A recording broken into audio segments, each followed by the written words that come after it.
Hi, everybody. This is Michelle. Welcome to Wellness Wednesdays. I hope you're doing well on this day. It's after Mother's Day, so if any of you are mothers, I hope you had a really beautiful Mother's Day with your family. So today we're going to be talking about, hi, honey. Today we're going to be talking, that would be Laura, honey. Today we're going to be talking about Ayurveda. So I love Ayurveda. I started studying Ayurveda about 18 years ago. And it really is a study of life. It's never ending. There's so many subtleties to Ayurvedic medicine, but things that are also really profound and just things that you can pay attention to every day. So with that said, I'm going to go into just a basic introduction into what Ayurveda is. Oftentimes I'll say, that I'm an Ayurvedic practitioner or that I study Ayurveda, and people don't even really know how to pronounce that word.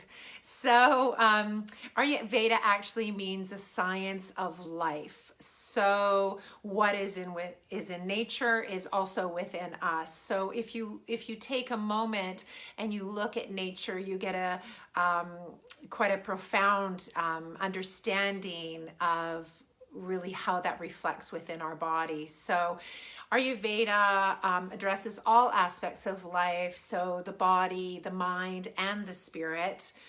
It recognizes that each of us is unique as our own fingerprint, and that each of us responds differently to many aspects of life. So we all possess different strengths and different weaknesses. The knowledge of Ayurveda actually helps us to understand how to create balance of the body and the mind and the consciousness according to our own individual constitution, and how to make lifestyle changes to bring about balance and to maintain balance. So Ayurveda really places great emphasis on prevention and encourages the maintenance of health through the close attention of balance. There's life and nature, as you notice when you look outside at any given moment, that's always changing. That's the same within us. No given moment in any day are we the same as we were in the previous moment. So through right thinking, really paying attention to your mind and what your mind is telling you, through proper diet, through proper lifestyle and the use of herbs, you're able to bring your body into more of a state of balance. So just as everyone is unique, each person has a particular pattern of energy. So it's an individual combination of the physical, mental, and emotional characteristics, which actually comprises your own individual constitution. I'm just going to make a little interjection here. I was traveling yesterday. Before we start talking about our individual constitution in Ayurveda, what we call doshas, I was traveling yesterday and I have what is called vata. I have a lot of vata inside me as part of my constitution. And when I travel, when I don't have a regular routine, I can definitely tell that my vata gets a little unbalanced.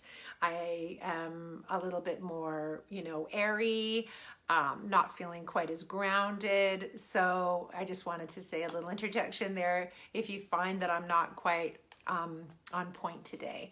So I'm going to now talk about the constitutions, or what in Ayurveda, what we call doshas. So vata, which I just said that I actually have quite a lot of vata in my constitution, is part of myself. Vata is air and ether. So just thinking of that concept of what air and ether really would look like within the body. Pitta is fire and water. And then there's kapha, or what they also say is kapha, and that is earth and water. So there's 3 different precise doshas, the vata, the pitta, and the kapha. And you can be any combination of these actually, which even makes it a little bit more complicated. So for myself, I'm vata and I'm pitta. So I carry both of those in almost pretty much equal measures. My vata is a little higher, but it's always kind of looking at that balance between those qualities of the air and the ether and the fire and the water, and then the kapha, which is the earth and water. So I want you just to kind of take that idea in, and if you're watching, and if you can just take a moment just to close your eyes and just get a sense of what that might mean. Having these qualities of nature also within inside of yourself. So if you are able to close your eyes down, just notice the sensations in your body. Just notice your body temperature from the inside out. Do you tend towards coldness? Do you tend towards getting really hot? Noticing your pulse and your heart rate.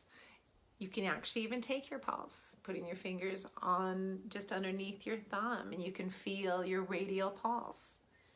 Is your pulse fast? Is it slow? Can you feel it easy, or is it really difficult to palpate?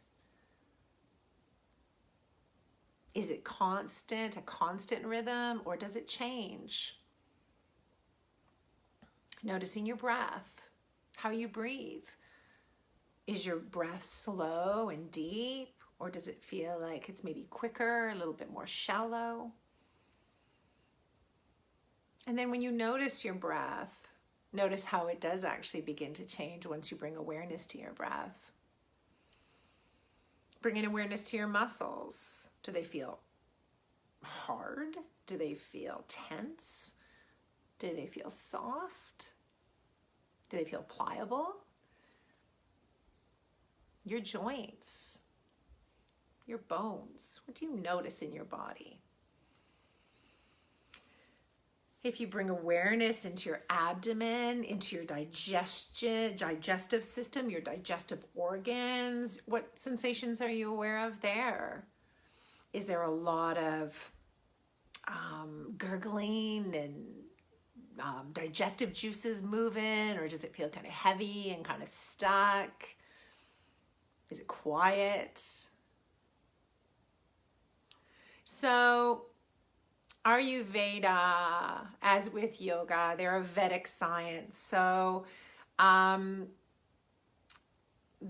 quality of really paying attention to the physicality, what's happening within your body, really does work directly with your mind and calms your mind and brings kind of laser focus to your mind, just bringing that consciousness to what's happening within your body. That really is, again, yoga and Ayurveda, the science of both of those. Now I'm going to talk just briefly about each individual dosha. So Vata is the energy of movement. So Vata being air and ether, it is really that quality of movement. So when I talked about traveling can be one of those things that really actually creates that increase in that movement, because there's no routine. You're going from a different time zone, different temperature. Maybe you're in a vehicle or in an airplane for a long period of time. So that quality of air and ether can kind of get unbalanced or get a little deranged is another word I would use. So Vata being the energy of movement. So routine is very useful in assisting the Vata individuals to ground. So all this kind of movement of energy routine is really important. So for me, routine is important. I get up every morning and I basically do the same routine, and that just helps me feel a little bit more grounded and not so unbalanced. So a person with a Vata predominant dosha or Vata predominant constitution is blessed with a quick mind, flexibility, creative, mentally. Vata people grasp concepts really quickly, but they can actually forget them very quickly as well. Vata people can be very alert, they can be restless and very active. Vata people like to walk and talk and think fast, but also very easily fatigued. That motion, that movement, when you're doing it very quickly, can make you very fatigued. And listening to your body as well is really important. So when you're fatigued, making sure you rest. So when unbalanced, Vata types can become very fearful, nervous, anxious, as well as can develop constipation and arthritis. So that dryness in the bones. So air and ether do create a dryness within the body. So making sure that you're able to keep the body moist with certain types of foods. You know, essential fatty acids are really important for Vata constitution. Nuts and seeds and warm, nourishing foods.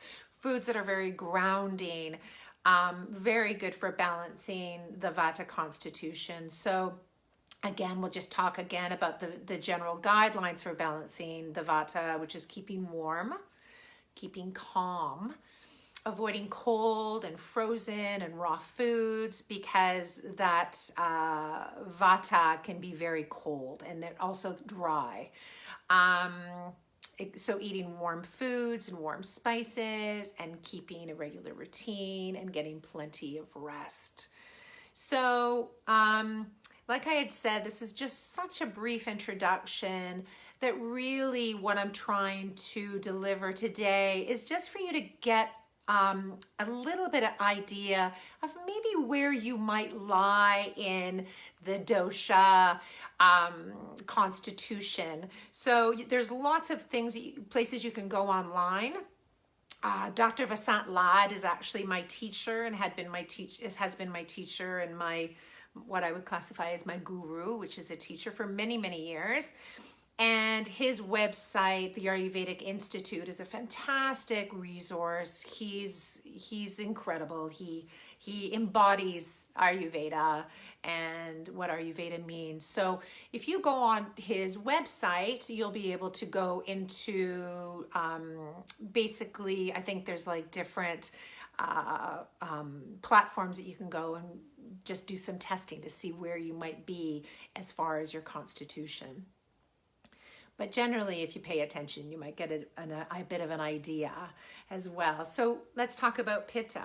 So Pitta, again, being fire and water. So that fire quality within the body. So Pitta is the energy of digestion and metabolism. So metabolizing food really quickly, your thoughts really quickly, being able to think very quickly and metabolize those thoughts very quickly. So Pitta types have many of the qualities of fire. So fire is hot and penetrating and sharp and agitating.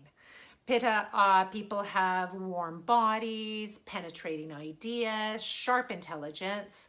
When out of balance, they can become very agitated, very short-tempered, very quick to anger. You'll see people out there, you know, in the world that are like that. You know, one minute they're like good and the next minute they're like bam. And you know, ooh, you know, they definitely have a lot of Pitta in their system. So Pitta people tend to have diseases involving the fire principle. So if there's a lot of fire and a lot of heat in the system, you're going to, when unbalanced, you're going to be exposed to fevers, inflammation, so any kind of inflammatory diseases, jaundice, so yellowing of the eyes, yellowing of the skin rashes, burning sensations, ulcers or, open wounds. Summertime is a time for pitta. Pitta, it is pitta season in the summer. We're coming into summer right now. It's actually getting quite warm where I am. And if you have any of this fire within you, you'll notice that you're getting, maybe sometimes people get a little bit more agitated or start getting inflammation, or maybe they break out and, acne, things like that is very pitta qualities. So sunburn, poison ivy, prickly heat, and again, like I said, short tempers in the summer are quite common for people that have a pitta constitution and really needing to counteract that with cooling foods, cooling practices.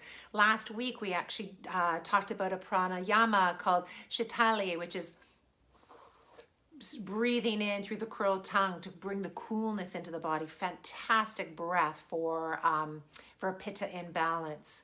So avoiding excess heat, excess oil, avoiding, being too hot, excess steams, hot showers, hot baths, limiting your salt intake, and again, eating cooling foods or non-spicy foods. And if you're going to exercise, always exercise in the cooler part of the day. So now we're going to move on to kapha or kapha.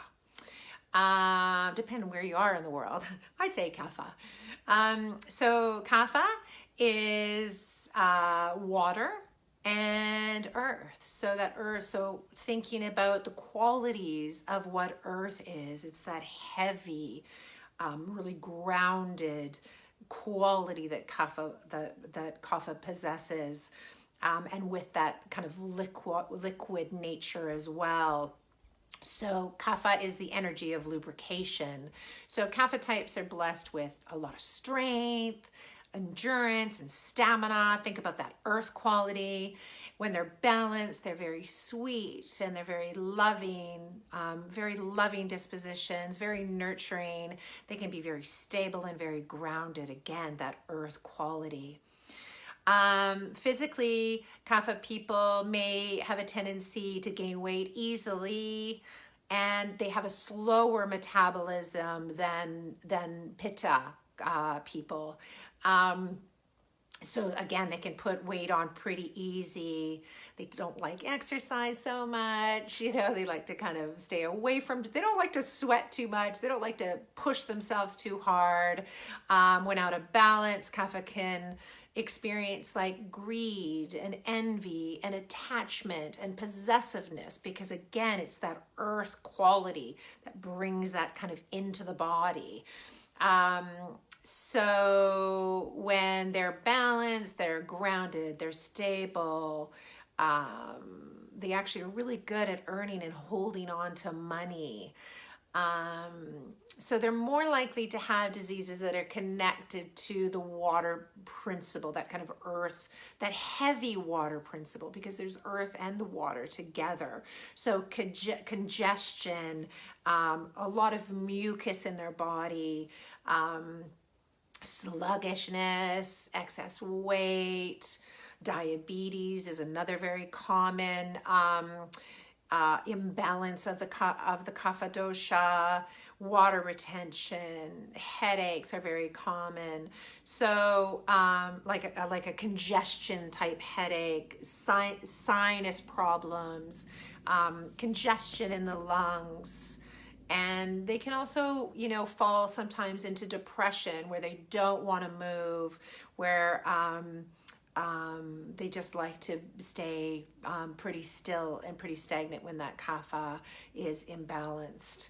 So just general guidelines for balancing kapha dosha, getting plenty of exercise, moving your body, avoiding heavy foods like cheeses, hi sister, like cheese and breads and just really heavy foods you're wanting to stay away from. You're wanting to eat maybe a lighter, have a little bit of a lighter diet, more vegetables, more foods that are astringent and pungent in nature. Keeping active, again, avoiding dairy or anything iced or cold. varying your routine. Unlike Vata that really likes to have routine and actually requires routine not to get unbalanced, the Kapha actually needs to vary their routine a little bit to kind of mix things up a little bit so they don't get so stuck. Avoiding fatty or oily foods, and again, eating lighter foods, drier foods, and avoiding taking naps during the day. So I'm just going to kind of wrap this up. If you have any questions, just send me a little question. If you found this interesting, give me a little thumbs up or a little heart. Again, this was just dunking a little toe into the world of Ayurveda and just the basic principles of Ayurveda. But to take away, if I'm going to leave you with anything today, is to take away that concept of what is in nature is also within us. There is no separation with nature and ourselves. Just as the seasons of nature, we have the seasons within us. Just as the time of day in nature, you know, the sunrise and the sunset and the middle of the day being a little bit more active, we have that within us. So if you're able to just bring some consciousness there and pay a little bit of attention to how you're feeling in a day, noticing those elements within inside yourself, the air and the ether and the fire and the water and the earth elements within inside yourself. So thank you so much for watching Wellness Wednesdays with Michelle. Again, if you have any questions, leave me some questions. And again, this was just a little tiny snippet of a very big topic. Beautiful. Thank you for watching. Oh, sister, I forgot what you said. Oh, your kapha. I would say, sister, that your kapha, pitta. So there's some fire in there, but definitely the kapha constitution. So, again, trying to get out of that heaviness of kapha by like moving your body, eating lighter foods, trying to vary your routine a little bit. Yeah. Okay. I love you guys. Bye. Have a great day. Bye-bye.